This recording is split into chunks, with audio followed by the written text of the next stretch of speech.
بسم الله الرحمن الرحيم. அஸ்ஸலாமு அலைக்கும் வரஹ்மத்துல்லாஹி வபரகாத்துஹு.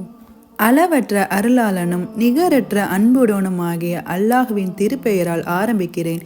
சூரா அல் பக்கரா அத்தியாயம் 2 வசனம் 212. நிராகரிப்போருக்கு இவ்வுலக வாழ்க்கை அழகாக்கப்பட்டுள்ளது. இதனால் அவர்கள் ஈமான் நம்பிக்கை கொண்டோரை ஏளனம் செய்கிறார்கள். ஆனால் பயபக்தியுடையோர் மறுமையில் அவர்களை விட உயர்ந்த நிலையில் இருப்பார்கள். இன்னும் அல்லாஹ் தான் நாடுவோருக்கு கணக்கின்றி கொடுப்பான். ஆரம்பத்தில் மனிதர்கள் ஒரே கூட்டத்தினராக இருந்தனர். அல்லாஹ் நல்லோருக்கு நன்மாராயம் கூறுவோராகவும் தீயோருக்கு அச்சமூட்டி எச்சரிக்கை செய்வோராகவும் நபிமார்களை அனுப்பி வைத்தான்.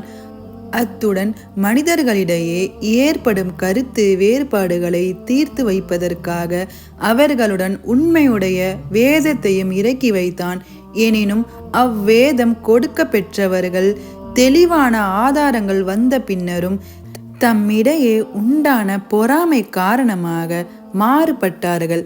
ஆயினும் அல்லாஹ் அவர்கள் மாறுபட்டு புறக்கணித்து விட்ட உண்மையின் பக்கம் செல்லுமாறு ஈமான் கொண்டோருக்கு தன் அருளினால் நேர்வழி காட்டினான். இவ்வாறே அல்லாஹ் தன் நாடியோரை நேர்வழியில் செலுத்துகின்றான். உங்களுக்கு முன்னே சென்று போனவர்களுக்கு ஏற்பட்ட சோதனைகள் உங்களுக்கு வராமலேயே சொர்க்கத்தை அடைந்து விடலாம் என்று நீங்கள் எண்ணுகிறீர்களா? அவர்களை வறுமை, பிணி போன்ற கஷ்டங்களும் துன்பங்களும் பீடித்தன.